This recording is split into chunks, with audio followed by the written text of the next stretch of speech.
Hello, Zack McCannon here with the Urban Farm Project, Organic Urban Farming 101 series. Hey there, I believe we're live now. Okay, Zack McCannon here with the Organic Urban Farming 101 series. I'm here with Lisa Christman, UCA professor in mathematics, and with Erica Lundy, and she's a library employee. She'll be running our, I can't see her in there. Here she is. She's a library employee. She'll be running our Facebook, and soon we'll be managing our seed library. And so today we're going to talk about materials prep for starting seed indoors and in the greenhouse. Here at the Faulkner County Library, we have the Urban Farm Project, and my position is a garden programmer, similar to how our adult programmer and our children's programmer do programs for those demographics. We focus on the garden for nutrition and community outreach, things like that. So we will be taking off and on our mask. As Lisa and I are close here, we'll be wearing our mask, but we'll be able to spread out a little bit more so you can hear us hopefully better. If you have any questions, just toss those in the discussion. Erica can monitor those. At 5:20, we'll answer some of those questions. And then again at 5:40, we'll answer those questions. And then towards the end of the live stream, we'll answer more questions. So we're looking forward to hearing questions, extremely grateful for you to be here. And this is our first in a series of all year 2021 that we will be having these classes every other Thursday. So in 2 weeks, we'll have another one. And we'll actually plant the seeds in these seed trays and with the soil and these seeds. So today, though, sometimes it takes a little bit of time to collect the materials to get the seeds in the soil. And so that's what we wanted to do, is to prepare you all, give you some time, a couple weeks to get these materials ready, and then in a couple weeks we'll be able to plant them. Lisa is a home gardener. She manages gardens at UCA, and she volunteers tremendously a lot here at UFP, and she manages our Education Boulevard. If you've been out here, it's a raised bed, 2 20-foot raised beds. So her and her class has produced a lot of food this year to donate to Bethlehem House and CAPCA and Conway Ministries. So that's why I wanted Lisa to be here today. She's got some very good insight on trying to stay in a budget and just working with what you've got in order to pull all this together, because that's what you need to do. If you're just getting started out, sometimes you can just go and spend all kinds of money and not have a successful year. And really what you want to do is be learning every year. So Lisa, go ahead and let us know about this giveaway. So we've put together a little giveaway. We've got a couple gardening books, some seed starting cells, and some seed starting mix. So we're going to be giving this away. If you would share the live stream on your Facebook page for us, we'd really appreciate that.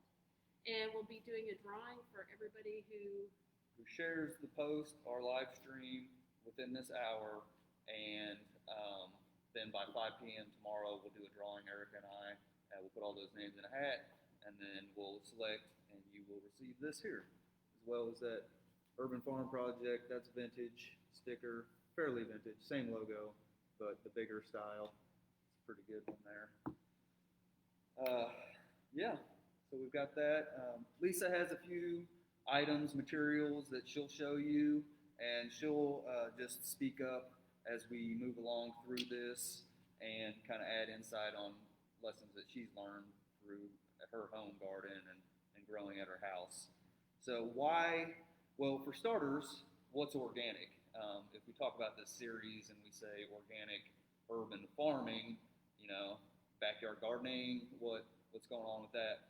Organic, ultimately, there's a lot of definitions for organic, but for us, we don't use pesticides or herbicides or genetically modified organisms type of products. And there are times maybe in our gardening life adventure that we have to work from where we could have been dependent on those types of products. And then our goal at UFP is to usher gardeners in and farmers into a different way of growing. And everybody's heard about the Old Farmer's Almanac. This is the 2021 edition. A lot of that is growing within the universe, just growing like people would have been growing 100, 200 years ago, and by the phases of the moon, things like that. And so I'll talk a little bit about that on dates as well. And this is something that we're going to, throughout this series this year, is something that we're going to follow through as a guide, just so that people get an idea of how to read through these and follow through those steps. And we've got some really good other presenters as well that will touch on some of these things. Malcolm Stone at the Urban Farm at Heifer in Little Rock is going to talk about planting, and March, April. And so he does a lot of market gardening as well, market farming. So he'll discuss that, but also within the phases of the moon. Okay, so there are some documents that we've put on a Google Drive, and that link is in the discussion. It's also in the description of this and the other event that we created. As we move forward, we will only have one event, and all that information will be in there. So if you can pull up those slides, that would be great. We could share the screen here, but we're just going to go ahead and show you the video, and then you can pull these up. They're fairly basic with what we've done here this past year, and pictures, things like that. So go back through it, look through it, and I've already introduced Lisa and myself, so we will discuss the materials. And within those materials, we have flats, trays, and pots. We have soil, seedling mix, seeds, labels, lights, shelving, heat mats, and water. So this is a list of things that you'll need specifically just to get started. So I'm going to dive into first flats and trays, and show you a few examples of what you'll see when you go to the store and what you actually really need.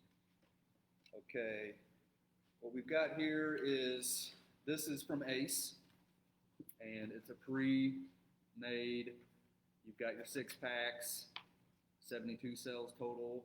That's a good, that 6-pack style, this many, 72 cells, that's a good ratio right there to size. You could do the lot smaller ones, you'll see those. I'll actually grab that one here.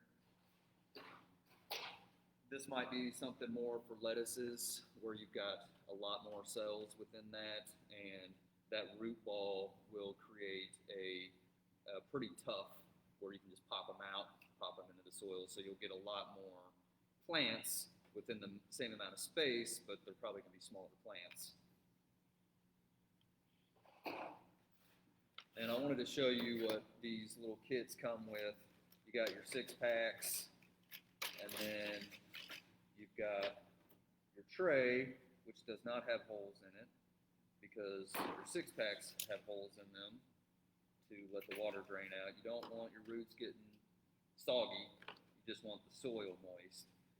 And then when you're starting seeds, it's more important that you would be putting this on, this top, just to keep the temperature control and the moisture content proper in there. So this is what you would see, and I'm going to slide this right here. So once your plants get taller and your lights are in here and everything, you're going to pull this off. You're not going to need it anymore. Once your plants, you wouldn't want to have this on there and keep your plants in there, because that's not natural. You want your plants to ultimately live in a natural way. That way they're growing stronger, and especially when they're younger. Now, you saw on this bottom one, I talked about not having holes in there. You have some that do have holes. And if you're in the greenhouse and you're watering every day, you can see the light through that there, and you're watering every day, it's not super hot out, this might be your best bet because you don't want water sitting in there for a long period of time. If it's not real hot out, that water could sit in there for a couple days, 3 days, a week or something, and that's not good for your roots. So you've got your initial trays here. This process is, you could keep these in here for up to a month. You know, you're probably 3 weeks to a month. After a month, you'll start transplanting into larger pots. And you'll have 4-inch, 6-inch. This size here, I believe that's a 2.5, 3-inch. This size here, if you can see in the white, that's a good size, like for tomatoes. You could even go bigger. But as the bigger you get with these, the more soil you're going to use. Ultimately, you're just trying to get these plants ready before that last freeze date, so that they're already started, they're already going, and as soon as that last freeze date, boom, you got them in the ground. Then you're using the soil and nutrients that are in your actual garden, and you're not having to buy all these inputs. So you've got those there, and you'll also see a lot of these kits here with the little fibers in there that you can put the seeds in, and they work. A lot. If it's pre-packaged like this, it's going to be more expensive, and you'll see that's 72 cells, so there's a lot of little cells in there, and so they do work. I personally recommend, it says natural coconut fiber, super growing pellets. That's something that Lisa mentioned. That's when we talk about soil, when we do show you some soils, there's a lot of different mixes that you could be providing for these, but they use coconut in these. So we'll talk more about soil later. Here you've got another one, that's a 16 extra large cell, so that's going to be a little something bigger. Generally the size of your plant, you know, at its full growth, if you think about a lettuce, it's not as big as a tomato plant, and so even when it starts out, it kind of takes that trend of it doesn't need as much soil space, root space as well. Okay, so these are our trays. If you can get trays that have been used, that people are throwing away, you could throw out on Facebook, hey, does anybody have 6-packs that they want to get rid of, trays? Do it, because, I mean, as you can see, they're nothing special. So if you can reuse somebody else's, but they do cost money. So this one right here, I wanted to show you this one. It's a strong one too. That's something you'll look for. You'll see some that are very thin. And then also being under UV will create cracking and things on these. So you want to keep them out of the sun when you're storing them. But these are very strong. Right now Lowe's has these, and they're very tough, strong, and that's what you want because you're going to be moving them around, you're going to have water in them. So, you know, check Lowe's out, other stores as well. We'll talk about a lot of different stores and what they offer. Generally, you know, Lowe's has been great to us. We like to support local as well, and so we try to go that route. But also, you know, big box stores provide a lot of value as well in product and in community outreach. So we've been very grateful for Lowe's, Home Depot, all of these bigger places that have provided us with seeds, I mean, plants, trees, all kinds of things. So on our trays, make sure I'm not, Lisa, is there anything else you want to, well, actually, yeah, you talked about using cups and things like that. Yeah, so one of the things that I have done in the past is trying to limit how much money I spend on things. And so Zach said, you know, if you have somebody who has, you know, used trays, if you buy a 6-pack of plants at Lowe's or Home Depot or, you know, Ace Hardware, wherever you shop, save those and you can reuse those again the next year. And I have in the past also used things like yogurt cups. If you get an individual serving size of yogurt, once you clean that out, I like to put a hole in the bottom of them. But you can use any kind of plastic container like that you have at home. It doesn't have to be something that you buy, but I do recommend getting a bottom tray if you're starting them in the house, so that the water, when it leaks out of the container, has a tray to actually go to. Yes, that's very important. That's why these trays right here might be your most important purchase. A good one that doesn't leak. As you'll see later, we'll talk about this, our lights and everything, and I've got trays set up in there. But you don't want water leaking into your other lights as well. On that note, whenever I'll probably drop a little bit of history about Urban Farm Project. We're in our 11th year now, 2021. But early on, Urban Farm Project was founded, or the co-directors were Cliff Beecham and Alicia Allen, who's Alicia Berger now. But the first time I saw just using water bottles cut in half was out here in our old greenhouse, and that's what they did. They were just collecting old water bottles and cutting them in half. You use the bottom half of the water bottle and then you would put the top half in it, and so you put the water in the bottom, and then it sucked the water up into the soil of the top half is the actual upside down in there that you plant. So just all kinds of creative ways to reuse plastic cups to save some money.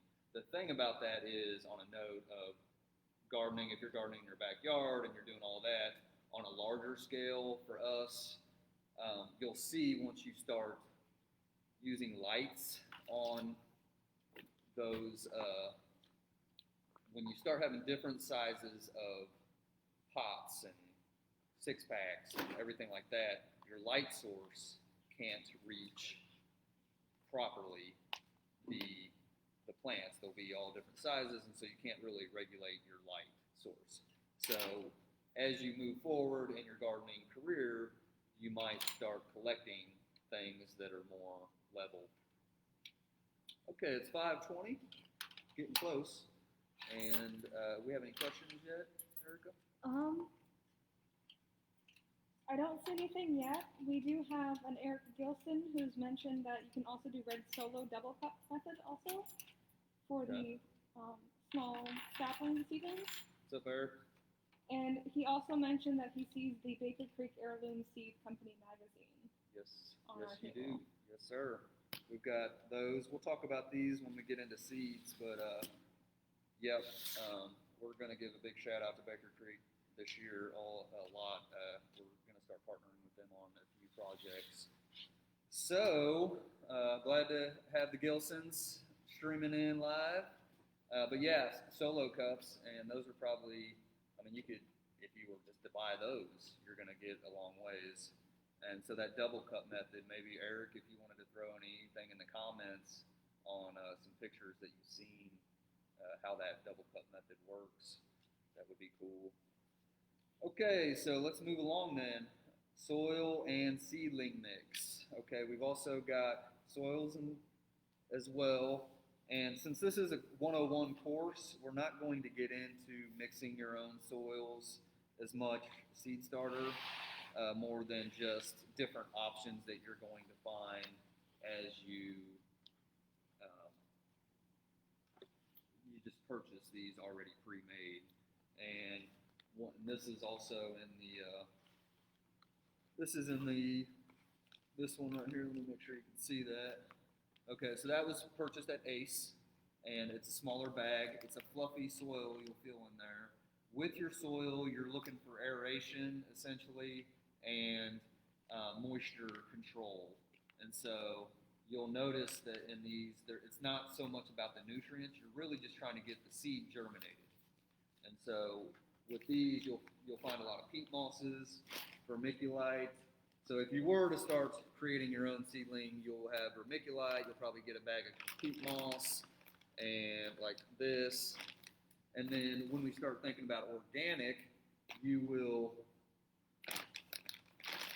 one way to tell if it's organic is this OMRI listed. And Eric, if you could put that up close to the camera. Got a page right up here. That top left. Oh, yeah. Yeah, As well. you'll see OMRI there. Yeah. So if it's got that, then that's certified organic. If you had it wasn't in the front, that's right. If you are certified organic or certified naturally grown, you'll want to look for that. Different options here. We've also got a bigger bag from Lowe's, and this is a Miracle Grow brand. Performance Organics. It is OMRI. I did look for the OMRI. I mean, a lot of times Miracle Grow, they'll use the term organics because it's not organic, and they'll get away with a little bit of, consumerism buying of that, people thinking that that's organic. But this is actually certified, so. There's that option, and then Lisa has our favorite soil provider in Faulkner County, and that's Ozark Roots.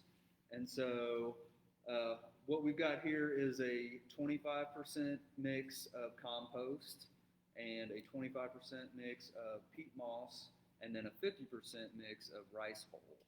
And this was created by Ozark Roots. Drew and his family, you guys have probably seen a lot. We posted about them. But they are making a seedling starter mix now that will be available this year. They're growing their business. We plan to support them. If you can, you should. And great family. Drew has a full-time job. He does this on the side, but his dream is to one day, make this a full-time living. And that's our goal as a UFP Urban Farm Project, is to help people locally get into farming as a career and to actually make it economically feasible for them. So this is about aeration. That was a fluffier soil. His recommendations, and I'll just read it to you straight verbatim of what he texted me about it on how to use that, is that, let's see here. Said our suing mix is 25% compost, 25% peat moss, 50% rice hulls. It's a lighter mix designed for increased aeration for young seedling roots. Since it's for seedlings, the nutrient content is lower than our standard potting mix. It would do really well to get your plants in there first, few sets of leaves, and you guys move up to 4 to 6 inch pots, repot them into a standard potting mix. And that's pretty standard for any kind of seedling mix. So. Okay, so that's soil. I mean, we've experimented with doing different things. It's more of an economical thing, and everybody has their own mix that they like. So once you start experimenting, go ahead and start making your own, and then you need to save those resources. Lisa was telling me about your soil. You made your own last year. How did that go? Yeah, so we ordered coconut core, which is like the coconut, the hairy part of the coconut, bag of vermiculite and a bag of perlite, and we mixed those in approximately equal quantities. I think 1 part perlite, 1 part vermiculite, and then 2 parts coconut core, and used that as seed starter mix because we were doing it in a class, and we had we had about 8 to 10 trays that we did, and so we wanted more than just one of these little bags. I find does 3 or 4 trays. Okay. Trays of like 6 packs or something. Yeah, like a tray this size. Mm-hmm. Yeah. That bag will do 3 to 4 of these, and we needed more than that for our class, and so we did it that way by buying the individual components and mixing it ourselves. And you did mention that by the fall that started molding over. Yeah, and I kept it in plastic bags like these, and within about 6 months it started to mold. So for me at home, I tend to buy a little bag like this because I'm not doing a large quantity of them. So usually Yeah. one bag of that would be good for me for a season. Yeah, and if this is your first time, I know there's a lot of you that are very advanced and are doing tons of these trays. But if it's your first time, and we'll go into the lights later and how many of these will fit under one light. But I mean, 4 trays of these, if you were able to get 4 trays out of this, I kind of feel like maybe 2 trays. If you had 2 bags and did 4 of these, that's almost 500 plants or 300 plants. That's a lot of plants. So you don't have to go overkill on this, especially if you're going to be on your counter in your kitchen or something. You don't want to go overkill, and you don't want to overkill on your supplies because even though it's soil, it could start molding over, and then you don't want to put your seed in moldy, weird soil that you don't know what's going on with it. All right, soils. Let's talk about seeds. And we have our seed books over here. With seeds, there's different ways to get seeds. Obviously, you can just go to Walmart or Lowe's and they've got a seed rack and you can buy them there, and there's nothing wrong with that. We promote open pollinated heirloom vegetable, flower, seeds, all kinds of seeds, and non-genetically modified, and that's because you want a seed that you could save and continue your loop of organic farming. And so you'll see Baker Creek. Here's their 2021. You've got Johnny's. That's a very popular one, especially for larger scale, small scale farmers. And then here's just a random one. We get a lot of these mailed to us here at the library, but that's John Cheever's Kitchen Garden Seeds. So you'll find a lot of these books everywhere online. You don't have to go far. If somebody mentioned that you're looking for seeds, I'm sure Facebook will throw you up a sponsor ad in your feed within a few seconds. So, yeah. Pretty. Yeah. And Baker Creek is in Mansfield, Missouri, and that's southern Missouri and the Ozarks. So they grow a lot of their seeds there, but then they also have growers that provide seeds for them. Now, you've got ordering seeds online, you got seeds at your local stores, and then you've got the Faulkner County Seed Library, which you see here behind us. And so I want to show you our mobile seed cart, where we're stockpiling, getting these all ready for, we'll be opening up a online seed order form towards the end of January for the spring. It'll be opened up earlier than we did last year. And so right now we're preparing all of these, getting them all ready. And I've already set some of these out here.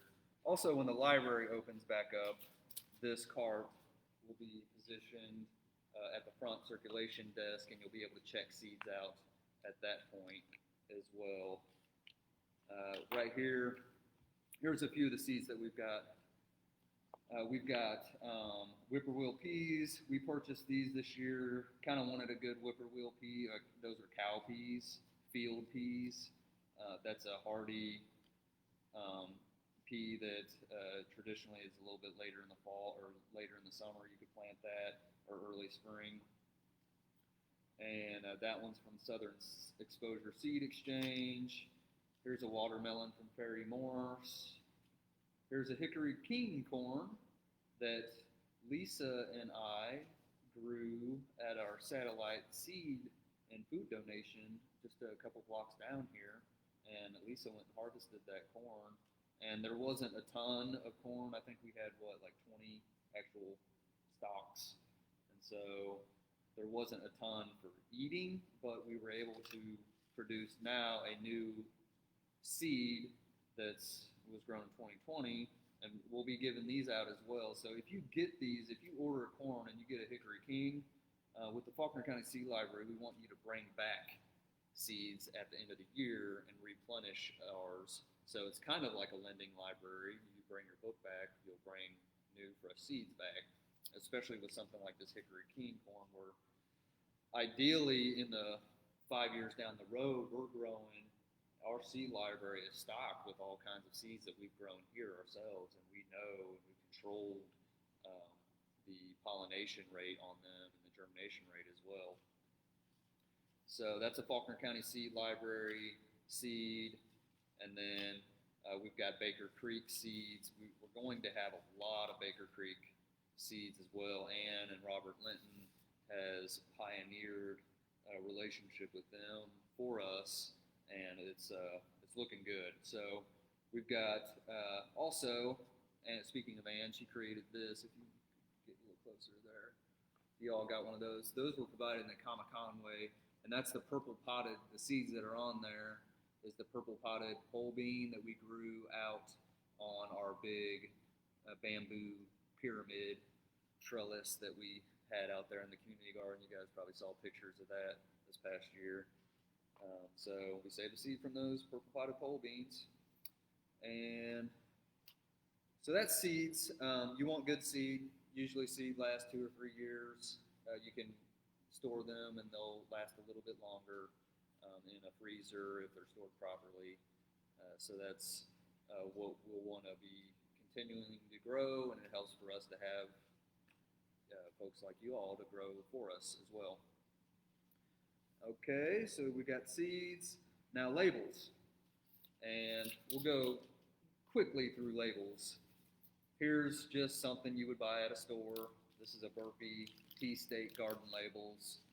Came with a marker, pretty neat. These were actually donated to us, I think from Lowe's. And then magic marker, you'll want to use Sharpie. And the length of your label, I think it might be the most important thing. And then really what you use to write on it. You'll see kind of these wax pens and things. And to me, a Sharpie magic marker is going to be your best bet. But I always put a date.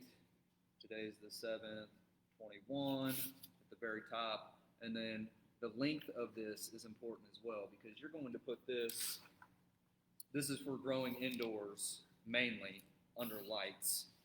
And it starts getting trickier, but you're going to put this in here. And so if it's all the way down in there and it's sticking up that high, you can't get your light close. So really, you're going to want this thing maybe a little smaller than a Sharpie. And so you'll experiment with that, and we'll talk about it more when we talk about lights. And then the name of your plant. And I like to put the quantity of how many was planted. So if you did this whole tray, say 72, and that just helps you, especially like if you're like, if there was 2 of these, 144, then you know, oh, I got 2 trays there, I need to find them. So a little bit of information, and you're just trying to get to there. The soil is going to cover up all the bottom of that, and then you'll have that sticking up like that. You could put 1 in each if you wanted to. If you were going to be handing out 6-packs to somebody, you could, or just 1 for the whole tray there. Anything on labels, Lisa, that you think of? Okay, it's pretty common. One cost-saving method, though, you'll see these here. These are mini blinds that were cut, and this right here is, you're going to reuse these. You can go through a lot of these, so if you've got an old mini blind, you cut them to size, they'll go a long ways. You're going to save money on that. Okay, next thing we're going to talk about is lights, and we're going to look at Lisa's light here that she uses first. Bring that over here. Yeah, you could. Yeah, you plug in too. So. Yeah.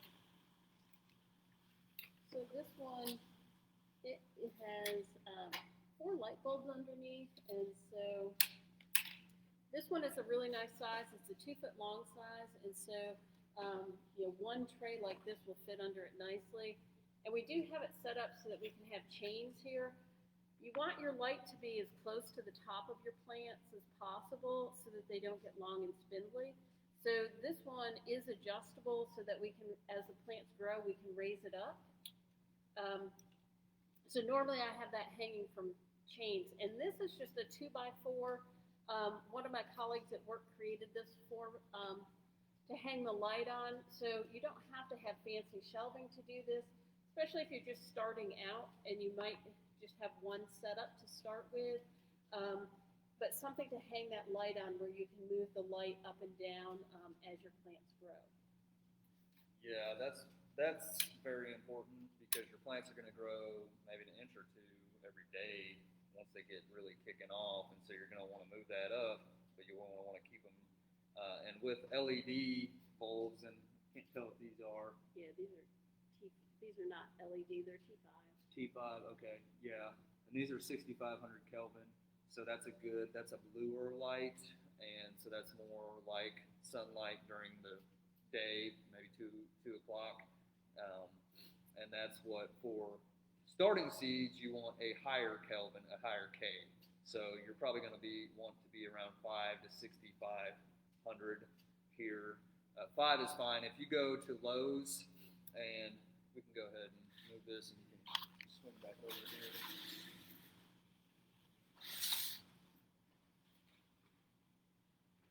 If you go to Lowe's, Home Depot, you're going to find these type of lights, and I recommend these because they're cheap. This is about $15. The bulbs are about the same, maybe $12. And now it's LED, and so they're not as hot. They don't consume as much energy, and they're long, and they can cover a larger area. So if you can see back here, we're not going to move the laptop camera here right now, but you can see back here, we've got 3 of these, so that you're looking at $45, $50 to be able to cover 4 of these trays.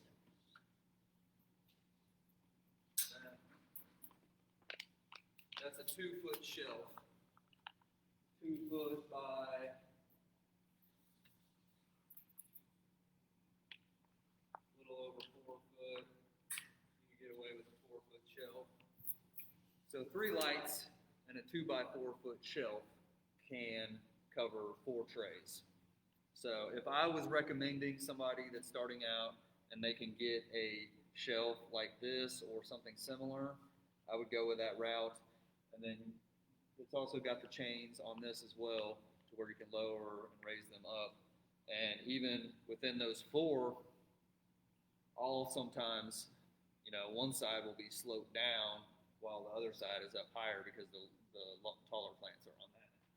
So, and then also with the different levels, once you get, well, that leads us into our next set of heat mats.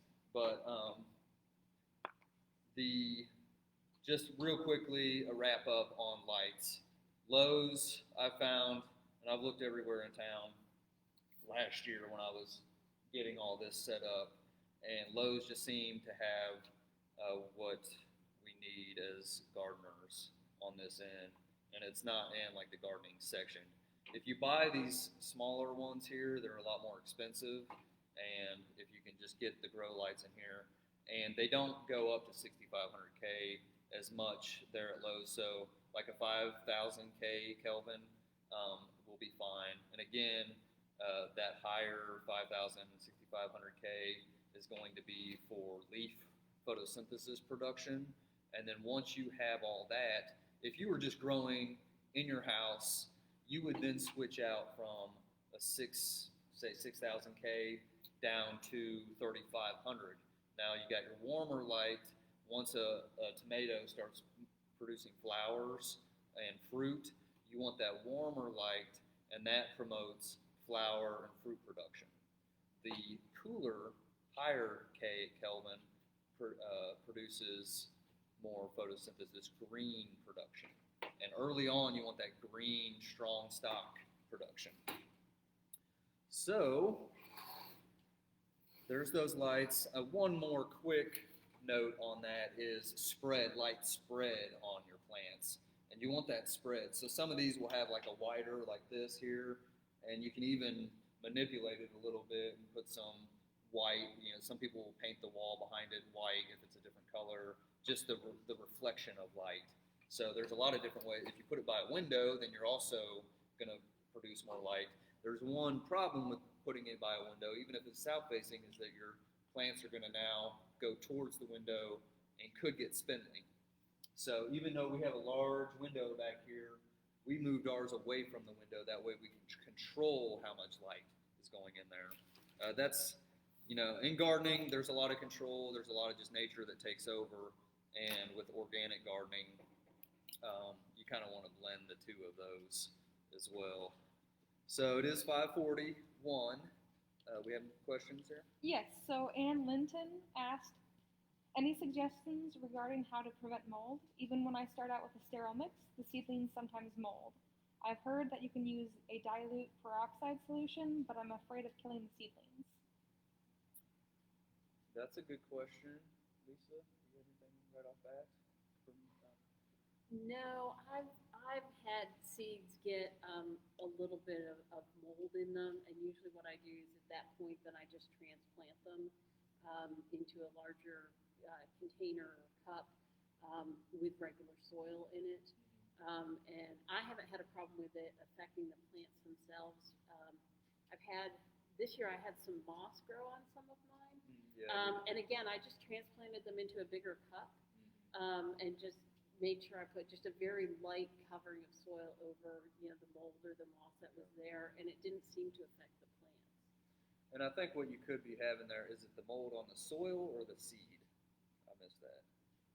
There was, I don't believe she mentioned Or that. seedlings. I think, and what you're talking about is maybe some mold on the top of the soil.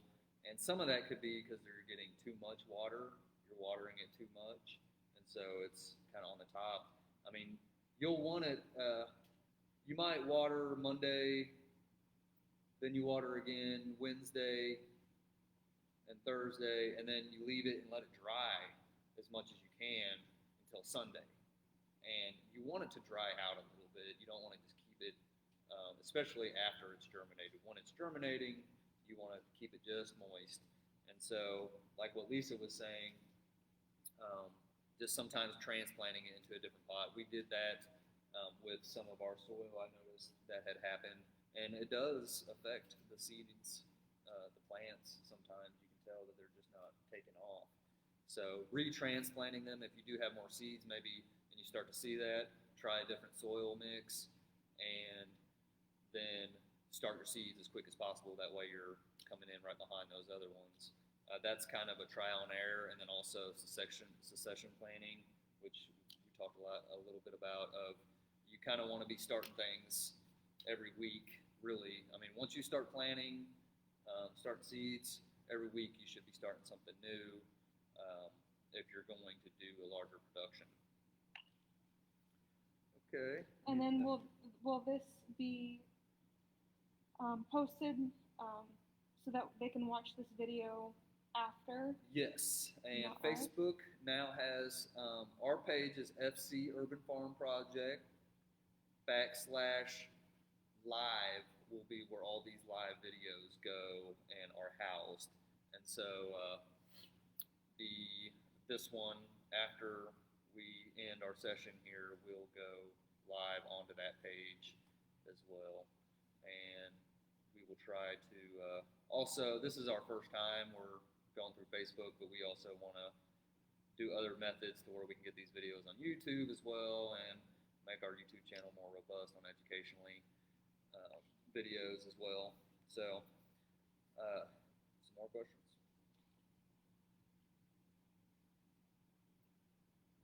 Not that I'm seeing. Okay. Yeah. Keep asking questions, guys. I am currently monitoring our feed, and after every little break that we have, I am going through and I'm reading off of these questions. Yep. Alrighty. Could you push later on that? Yeah. Okay. So we talked about labels. We talked about seeds. Let's talk about. We've talked about lights, shelving. I've talked about those. Shelving is important, and it's because of those lights. You'll find if you can splurge a little bit on a functional shelf, that's going to help. Something like this is really cool. That's something you could put on your counter. So, and that's just probably 8 foot of 2x4 right there that was created. So, yeah. I'll have it on screen. Yeah, but this, yeah. this is, and you can make this out of 1 2x4. And I know in the past I've gone to Lowe's and Home Depot, and if you buy a 2x4 there, they'll cut it for you. Yeah. So you can just have them cut it, and this is just five pieces of 2x4 that's just screwed together to create this, and then a couple little hooks at the top, and a little chain so that you can move the light up and down. Yeah, I really love that setup because I get a lot of questions about, especially people in apartments that are trying to grow, and I'm always like, probably on your counter would be the best, especially if they don't have a south-facing window.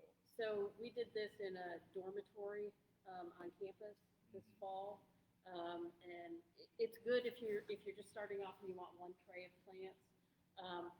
Again, I recommend that you do plants that are going to grow at a similar rate because you're going to be moving that light up and down.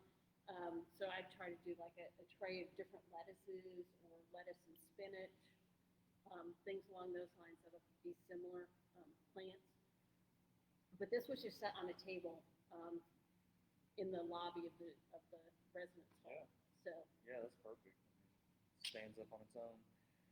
Okay, and so right now we've been talking about indoor materials, and a lot of basically everything we're talking about here is used in the greenhouse as well, except lights.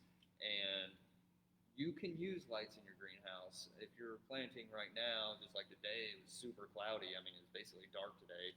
You're not getting your 12 hours of light that you need, 12 to 16 hours of light that you need to germinate, and then also for production to make a good, healthy plant. So people are using lights in their greenhouse. Now, if you're going to use a greenhouse in the summer, you're probably going to use a shade cloth because you got too much light. But that's for another class.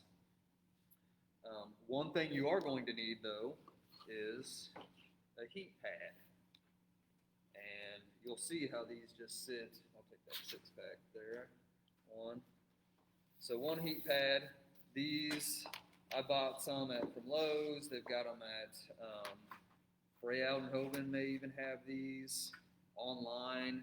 This is a 1 pad. And what's that brand there? Super Sprouter. And essentially you're wanting that, especially for germination, you're wanting about 70 degrees, 70 to 75 degrees. You can even go down to 68, but generally you're going to want a 73 just to be safe. And that's warming up the soil. These run, we ran ours for a long time and they didn't cause any electrical issues, pretty low wattage.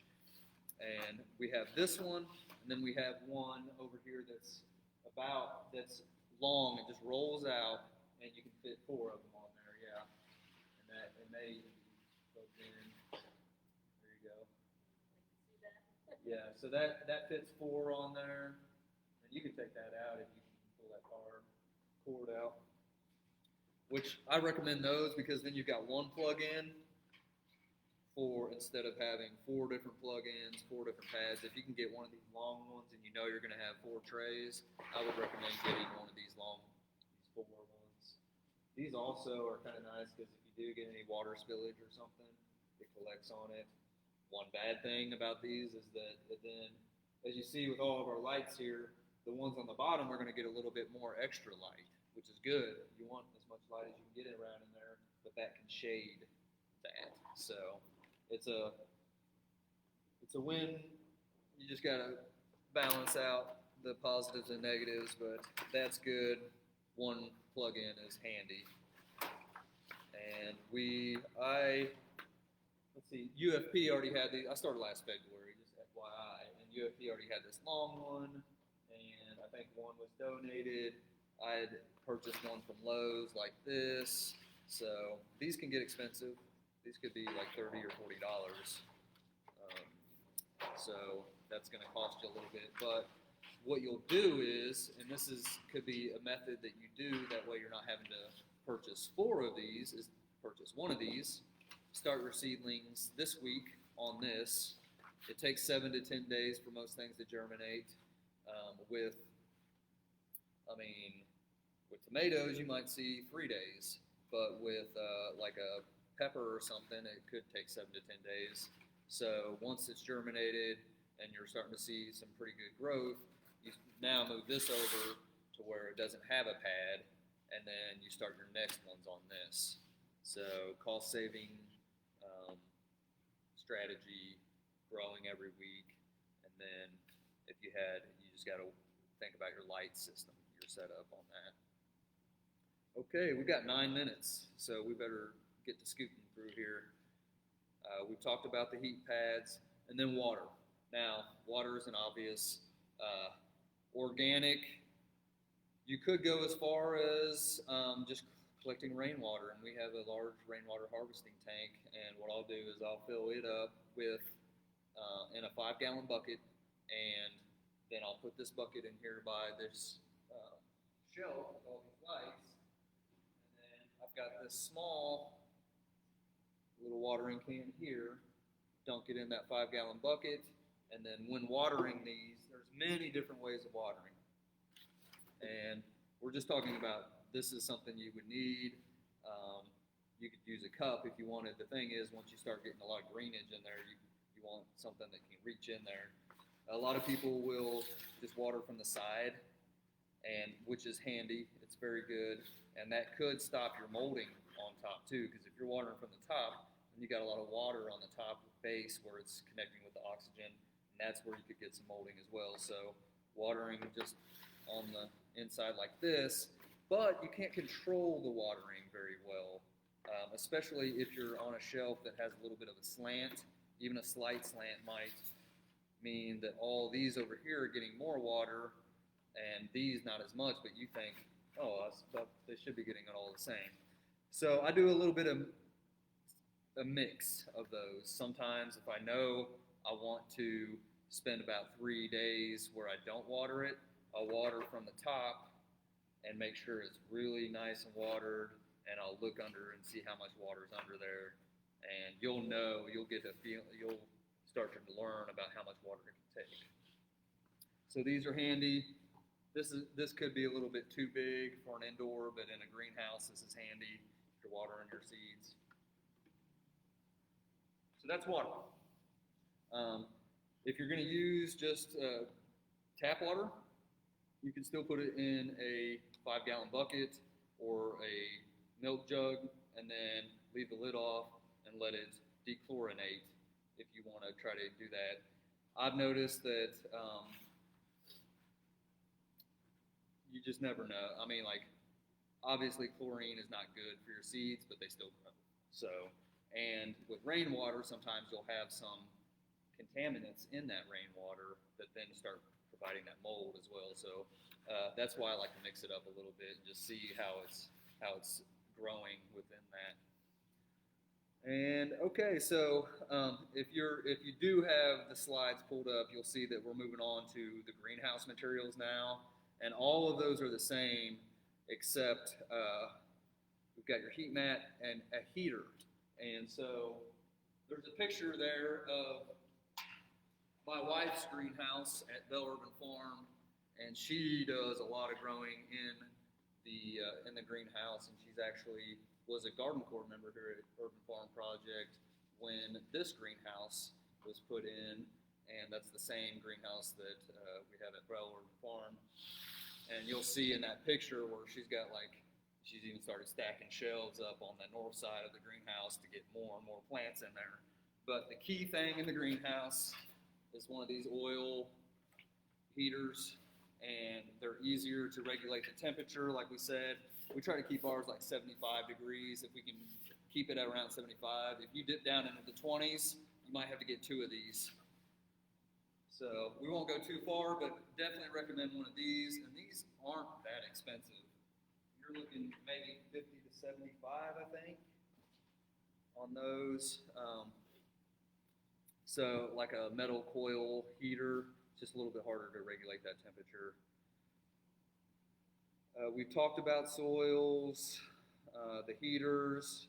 Again, we like to keep those around 75 degrees. I mean, generally anything with growing 73 degrees is ideal. That's why it's good to start these indoors, because maybe even more than greenhouse, because you can regulate that temperature. A lot of your house is already a certain temperature. You're not trying to compete with all that 30-degree weather. So then what we'll do is we'll get these all full, and then we'll move them out to the greenhouse because they've gone through this more delicate process. Then we've freed up space here. As they go through the greenhouse, then it comes March, towards the end of March, start moving things out of the greenhouse that are pretty hardy and introducing them to the straight weather, and then moving more things into the greenhouse. So then you're teetering along and you're producing a lot. Pest control in greenhouses is one thing. The picture I have there is my wife's greenhouse, and she has a owl in there, and then also mice will get in there. If you leave your door open, squirrels will get in there and get your seeds. She does a lot of microgreens, and they love to eat the sunflower little plants and things. So you're just going to have to get creative. I mean, mouse traps, all kinds of things like that, of keeping those pests out. And that pretty much wraps it up. How are we looking on questions? No. Eric Gilson wants to know your opinion on hybrid seeds. My opinion on hybrid seeds?